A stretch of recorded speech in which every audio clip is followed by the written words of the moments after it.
Olá, muito boa noite, sejam todos muito bem-vindos ao nosso Evangelho Online, que acontece aqui toda semana, às segundas-feiras, às 21 horas, pelo nosso canal do Instagram, Ângela Esteve 17, e também pelo nosso canal do YouTube, também Ângela Esteve 17.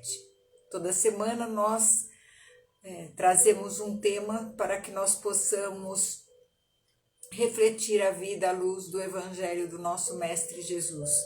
Toda semana a gente escolhe ou recebe sugestões de vocês para que a gente possa discorrer sobre alguma passagem do Evangelho, para que a gente possa trazer uma interpretação onde nós, com essa clareza, possamos efetivamente mudar no nosso comportamento e colocar em prática, porque o Evangelho é isso, né? É um manual, é uma cartilha do bem viver. Então, hoje nós trazemos um tema, e nessas últimas semanas eu tenho procurado trazer temas que são um pouco mais, digamos assim, complicados para entender. E eu trouxe hoje uma passagem de Jesus, aonde ele pergunta quem é minha mãe e quem são os meus irmãos. E aqui a gente vê que tem muito erro de interpretação, e é por isso que a gente trouxe esse assunto. Nós vamos falar sobre a ingratidão dos filhos e os laços de família. Então, nós vamos agradecer primeiramente ao nosso mestre pela oportunidade de estarmos aqui reunidos e pedir a ele que esteja no meio de nós. Esses temas do Evangelho, que são parábolas, né, do Evangelho, que às vezes as pessoas não conseguem entender, e a gente mesmo, né, teve que estudar e continuamos estudando, porque os temas são sempre muito atuais, e é como eu sempre digo, a gente tem que aprender a contextualizar. Essas palavras, apesar de terem sido ditas há 2025 anos atrás, carecem de uma interpretação.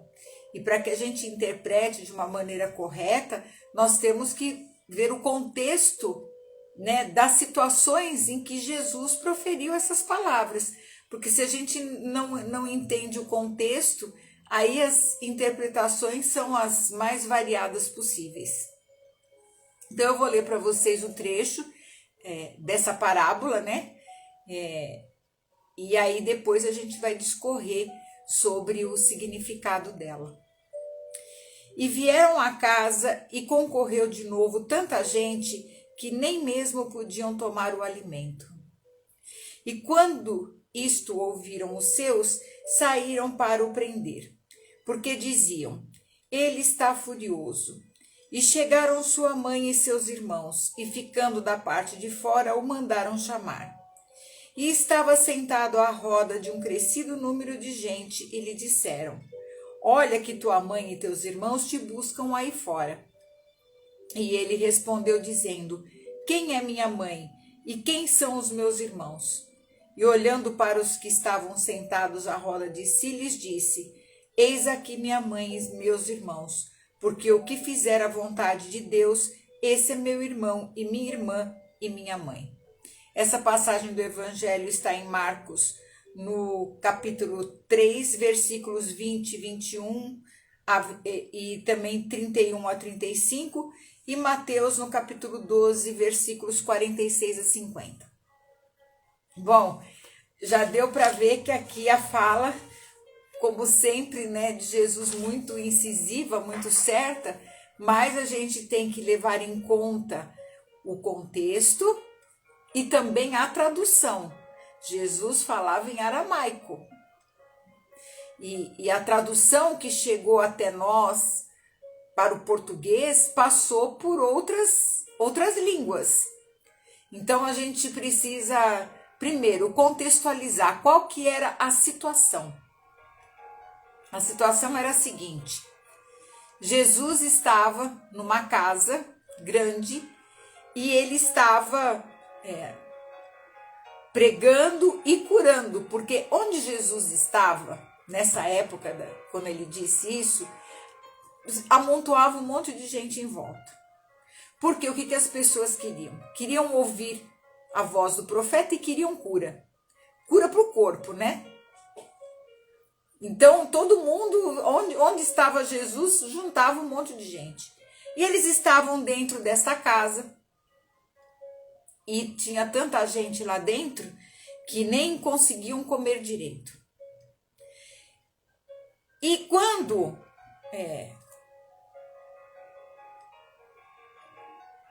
Jesus estava pregando e os seus discípulos, os seus parentes, né, ouviram que ele estava furioso, porque tinha muita gente, porque ele estava falando muitas coisas e a família estava com medo de que eles o prendessem pelas coisas que ele estava falando.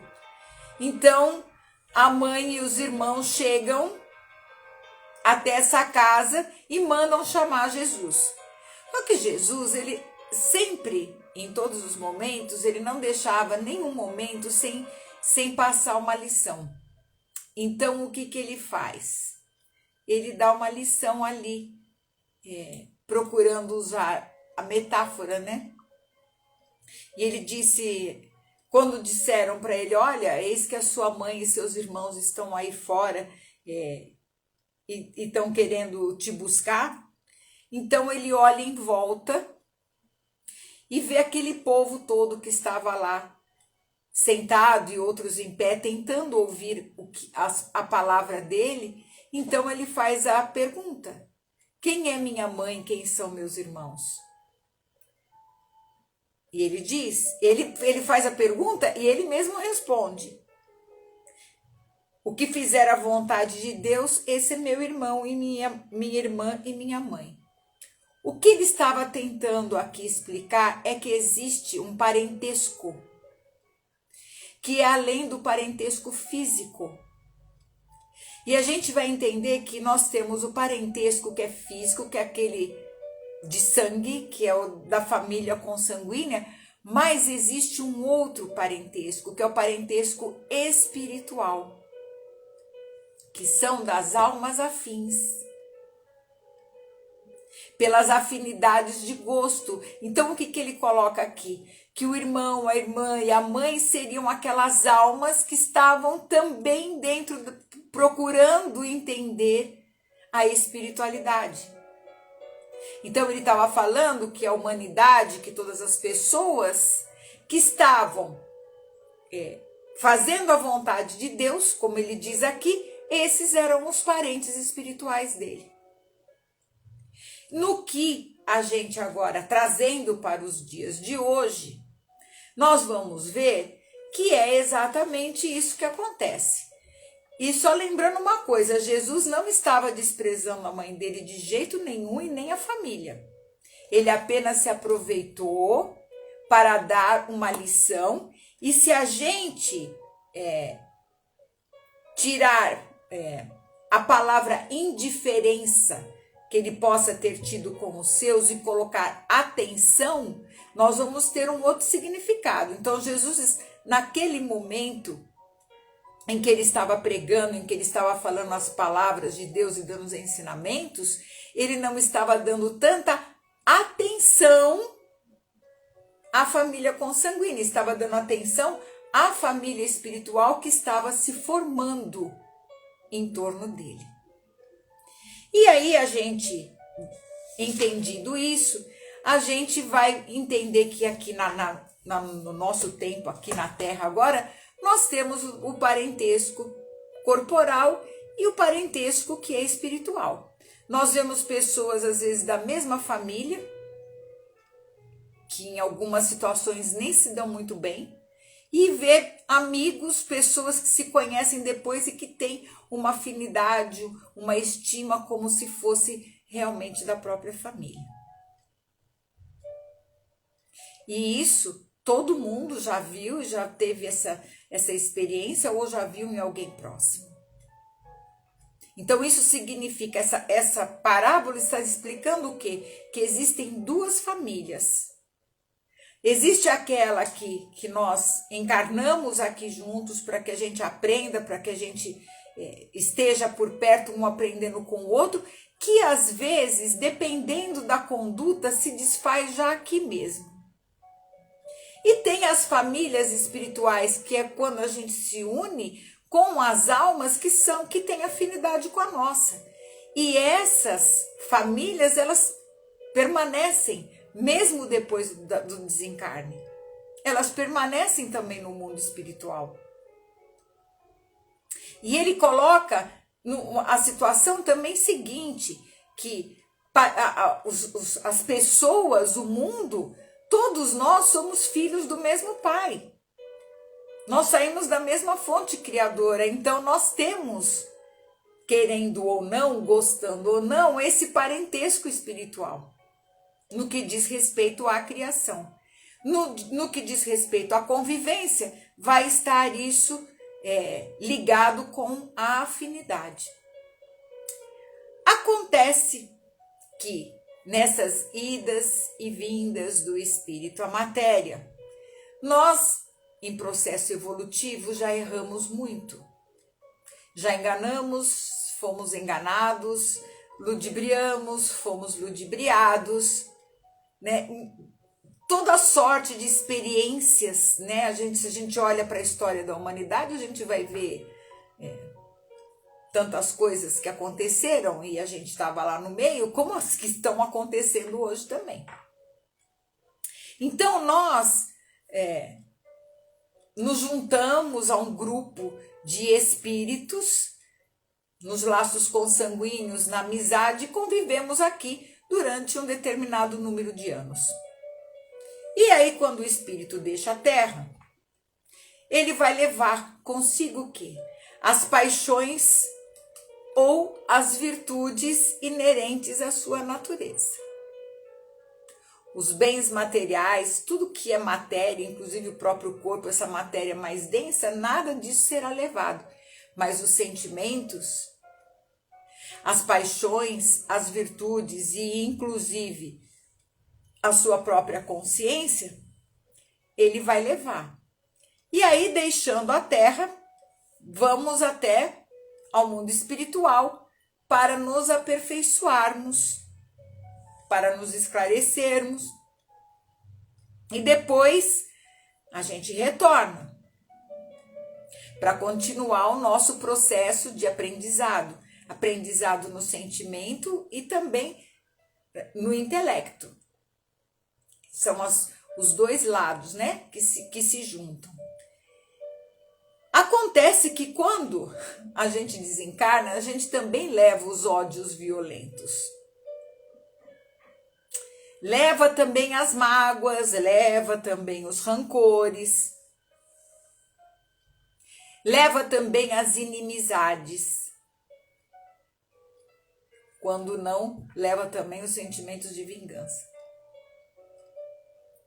E aí é que está o problema, porque Deus não quer um esboço imperfeito da sua criatura, então nós vamos ter que retornar e começar a nossa tarefa de novo e corrigir em nós aquilo que precisa ser corrigido. E geralmente a gente acha que tem que corrigir no outro, não é. Corrigir em nós. E aí o que Deus faz então? Olha, vamos para uma nova existência. Então ele dá a caridade do esquecimento do passado, para que a gente possa reentrar aqui novamente na afeição física. E vamos, se tomarmos boas resoluções de nos modificarmos num esforço muito grande, reencarnar perto daquelas pessoas que nós precisamos perdoar ou ser perdoados, com quem nós temos que acertar o nosso rumo. E é claro que não vamos lembrar nada disso. E muitas vezes só a ideia de reencarnar com em determinado ambiente faz com que o espírito se retenha nessa decisão. Mas depois de alguns anos de meditação e de preces, né, e de ajuda do plano maior, né, dos espíritos maiorais que estão se dedicando também aos nossos destinos, o espírito vai se aproveitar de um corpo que se prepara na família daquele que ele detestou ou foi detestado.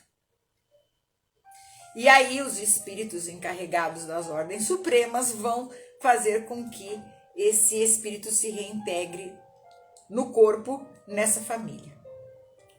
Aí vem a pergunta: qual será a conduta que ele vai ter nessa família? E aí vai depender do maior ou menor grau de resolução, de persistência das suas boas resoluções que ele tomou lá no plano espiritual. E geralmente vem, não, agora dessa vez, vamos deixar isso para lá, vamos começar de novo. O problema é que o contato incessante com os seres que odiou ou que foi odiado, onde teve problema, é uma prova terrível. Porque apesar de não lembrar, aqui no cérebro físico, porque não está registrado, existem sensações. E às vezes a tarefa não é bem sucedida por causa disso. Então, o espírito tem que ter uma vontade muito forte para prevalecer amigo daqueles que o prejudicaram no passado. Ou aqueles que estão recebendo aqueles que o prejudicou, ou que os prejudicaram. E aí a gente nota que essas tendências, umas repulsas instintivas que a gente vê às vezes nas crianças, já desde criança começa a mostrar essa repulsa e provocar até uma certa antipatia. E é aí que nós precisamos agora compreender qual é o nosso papel diante de uma situação dessa. Quando nós geramos um corpo que vem à Terra aqui, se expressar como ser humano, a alma que encarna já existia. Nós apenas vamos gerar o corpo. A alma já vem trazendo muita história e ela está vindo do espaço para progredir. E quando a gente recebe a missão de ser pai e mãe, a gente vai receber, às vezes, espíritos que serão muito simpáticos a nós, mas pode ser que não. E é aí que está a grande tarefa. Porque a tarefa de todo pai, de toda mãe, é procurar aproximar esse espírito, essa alma de Deus. Essa é a tarefa maior. É a missão que está confiada. E se isso for cumprido, provavelmente os frutos que serão colhidos disso serão maravilhosos. Mas, se houver negligência desde o berço, porque a criança já vai trazer inclinações já desde o berço, se houver negligência no cuidado, na poda necessária para trazer esse espírito mais para perto de Deus, aí então vai ter problema no futuro. E Deus também no futuro vai perguntar o que é que você fez da criança que foi colocada à sua guarda. se permaneceu atrasada pela culpa dos pais da negligência, o castigo será de vê-lo, esse espírito, no meio de espíritos sofredores. E às vezes o sofrimento já começa aqui nessa encarnação mesmo. E muitas vezes, depois até do desencarne, para quem assistiu os filmes O Nosso Lar ou assistiu Os Mensageiros, né, O Nosso Lar 2, a gente vê o resultado do trabalho que a gente faz aqui. Uma mãe ver o seu filho no meio de espíritos sofredores é muito dolorido. E às vezes por negligência, por falta de atenção. E esse evangelho fala sobre a ingratidão dos filhos. A ingratidão que muitas vezes acontece, por quê? Porque às vezes aquele espírito, ele vem meio rebelde. Mas tudo isso já houve um planejamento. Ninguém cai aqui de paraquedas em lugar errado. Ninguém nasce em família errada. Tudo isso não é feito como uma imposição. Não, foi feito um acordo. Então, há que ter um esforço muito grande dos pais nesse sentido. Porque às vezes, esses pais, eles vão fazer de tudo para aproximar essa criança, esse Espírito de Deus. Mas mesmo assim, com todo o esforço possível, mesmo assim, às vezes o Espírito ainda cai em derrocada outra vez. Mas aí não é responsabilidade dos pais que muitas vezes passaram por cima da ingratidão, passaram por cima dessa repulsa, dessa criança problema e ofereceu tudo que podia. Então a missão está cumprida. Aí a questão é do espírito que não soube aproveitar a oportunidade que lhe foi dada. E provavelmente Deus vai permitir que ele termine a tarefa em outra encarnação. Porque geralmente quem é pai, quem é mãe, a gente não se conforma enquanto não termina a tarefa. Então, o que a gente vê hoje a respeito da educação infantil é que as pessoas acham que é tudo muito complicado e não é não. Parece ser muito difícil. Não exige o saber do mundo, exige o saber do coração. Tanto a pessoa ignorante quanto o sábio pode cumprir perfeitamente essa tarefa. Porque a criança manifesta desde o berço, desde quando nasce, os instintos bons ou maus que ela traz com ela. Não é porque o espírito está numa compleição de criança que ele deixou de ser espírito. A manifestação é que está limitada, mas os impulsos estão todos lá. E cabe a cada pai e a cada mãe estudar isso e podar já desde o berço. Não é depois que cresce, que vai chamar para uma conversa, não. E lembrar que as palavras, os ensinamentos são válidos, mas o exemplo é o que vai falar mais alto. E eu posso falar como terapeuta, como psicanalista, o quanto que isso influencia na vida da pessoa depois do adulto.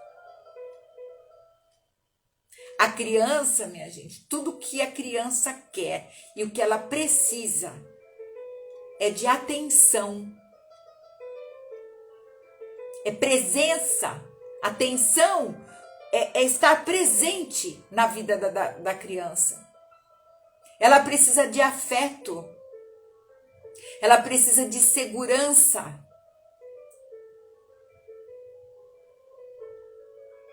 Além do abrigo, né? E do alimento. São as necessidades básicas, mas principalmente a atenção, a presença. Por quê? Se eu perguntar para vocês, qualquer um de vocês aqui, se vocês lembram de todos os brinquedos que vocês tiveram na vida, vocês não vão lembrar. Vem uma imagem, um ou outro que foi mais significativo. E onde que estão esses brinquedos? Mas se eu falar de um momento em que se viveu uma situação com o pai ou com a mãe, uma viagem, uma coisa gostosa que aconteceu em família, ou um trauma com coisas ruins, você vai lembrar. E é isso que a gente carrega.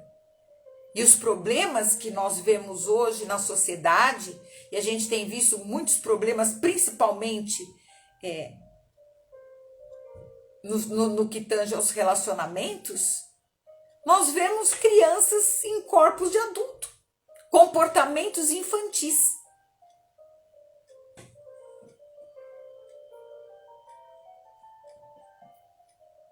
Por que isso?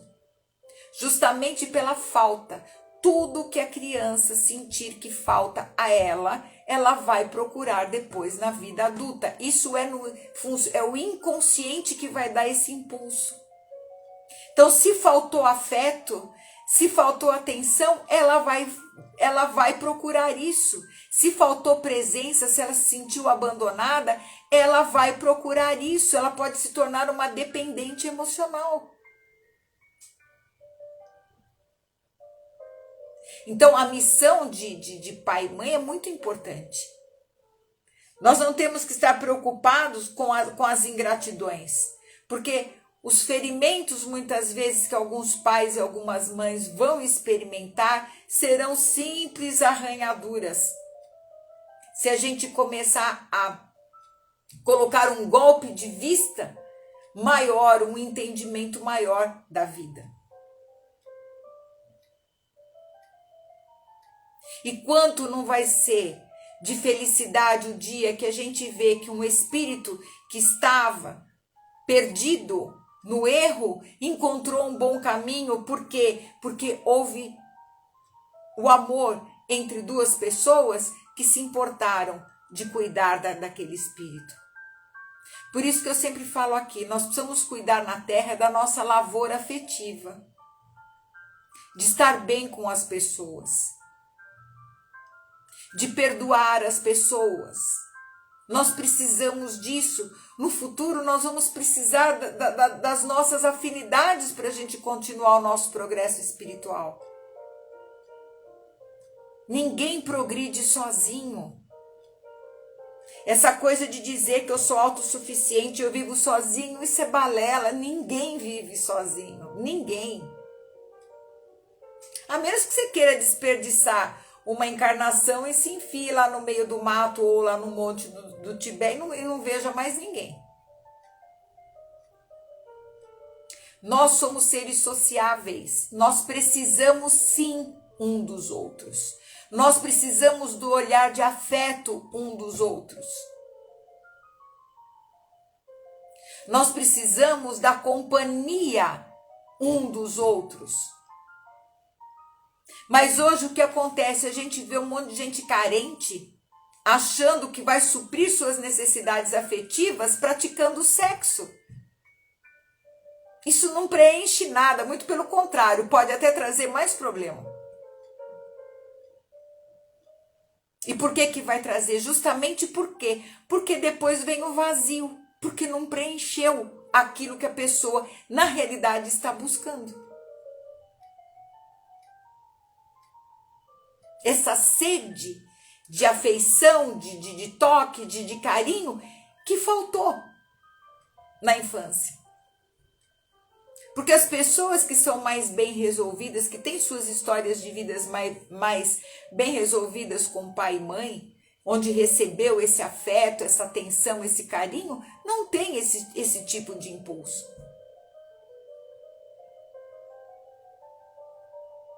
Então nós precisamos saber hoje, como adultos, como pais, como lidar com essas crianças. Como pessoas adultas, precisamos voltar um olhar para dentro de nós também e perceber quais são as nossas verdadeiras necessidades. Porque a gente fala, estou carente. Carente do quê? Nós precisamos nos conhecer. Está carente o quê? De atenção? De companhia? Porque dentro de nós já existe tudo isso. Existe um lado adulto que pode suprir. Mas que a gente reconheça aquilo que a gente quer para que a gente saiba o que está buscando. E não buscar qualquer coisa só porque está na moda agora isso. Nós precisamos começar a ter mais consciência das coisas. E a gente só começa a ter mais consciência a partir do momento que a gente volta a olhar para dentro de nós, não é para fora. A minha necessidade é diferente da do outro.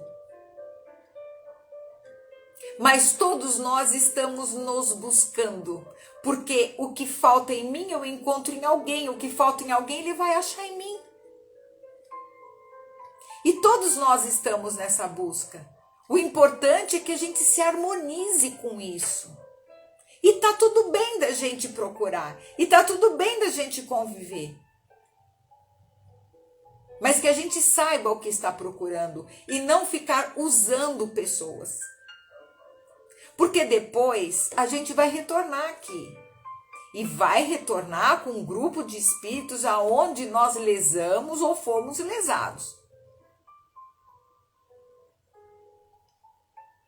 Porque não fica nada, absolutamente nada, que não tenha que entrar em harmonia. Deus não quer um protótipo de homem imperfeito, de um espírito imperfeito. Não.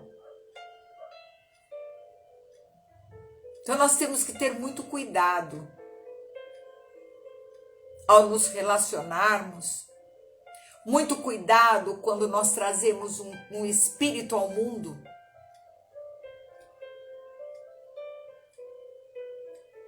Porque a ingratidão, às vezes, está batendo na nossa porta pelos nossos atos falhos de passado.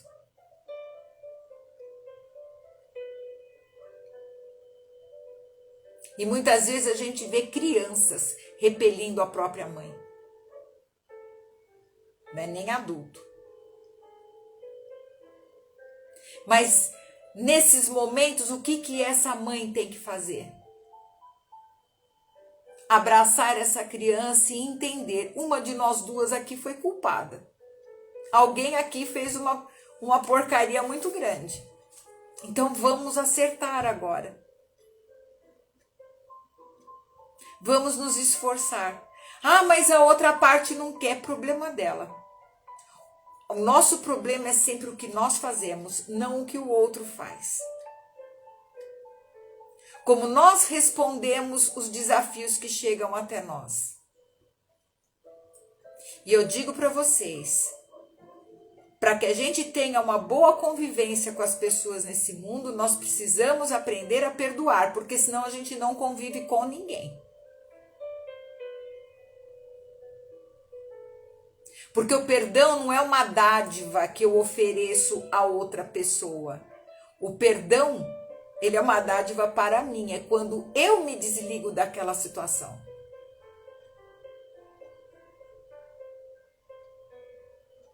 Quando eu me resolvo com a situação. Então eu escuto muita gente falando, ai, nossa, eu vou conviver com essa pessoa difícil aqui, porque assim, na próxima encarnação eu não preciso voltar com ela. Vai voltar sim. Opa! Agora, se eu perdoo, me desligo da situação e a pessoa quer continuar no erro, então aí a situação é diferente.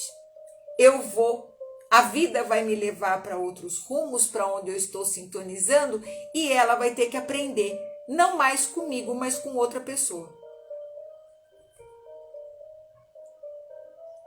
Então o perdão, ele é libertador. E às vezes isso acontece.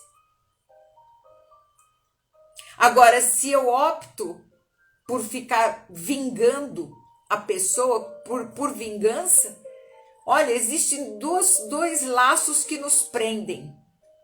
Aliás, um é o laço, que é o laço do amor, e o nó, que é mais forte, que é o do ódio. E aí, aonde você for, você vai carregar esse nó.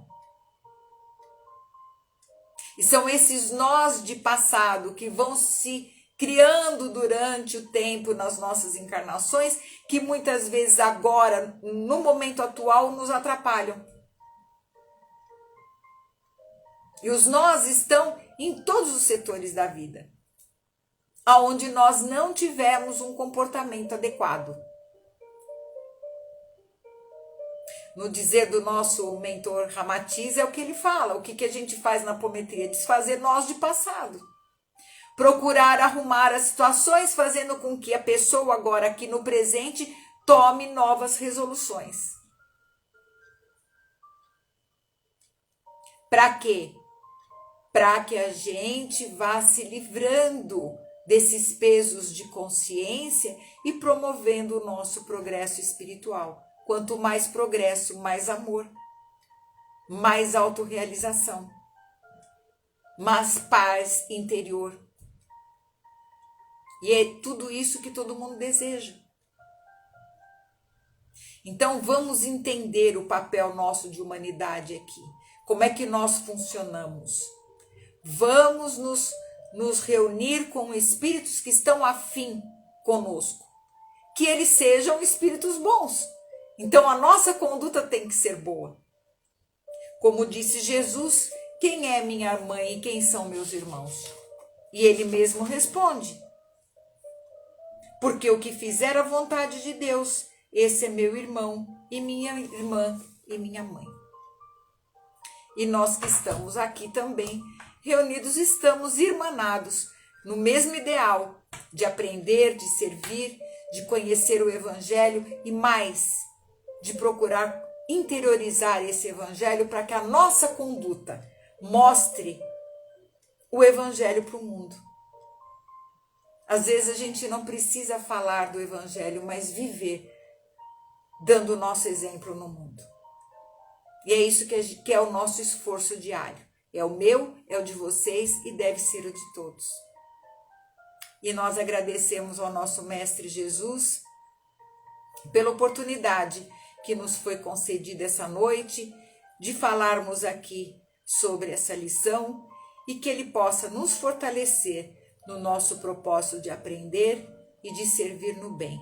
E que nós possamos contar sempre com a sua ajuda, nós que também procuramos fazer a vontade de Deus. Que assim seja. E assim é. Muito obrigada a todos vocês que ficaram aqui até o final. Que Jesus possa abençoar cada lar aqui representado. Que vocês tenham aí uma excelente semana. Não esqueçam de curtir esse vídeo quando ele vai aqui para o feed e também no YouTube. Ajuda pessoas também a terem também um pouquinho desse evangelho, dessas informações, às vezes a pessoa está precisando. Se você gostou, encaminhe para aquelas pessoas que você ama, tá bom? Tenham aí uma excelente semana e que Jesus possa nos abençoar a todos. Fiquem com Deus. Até lá.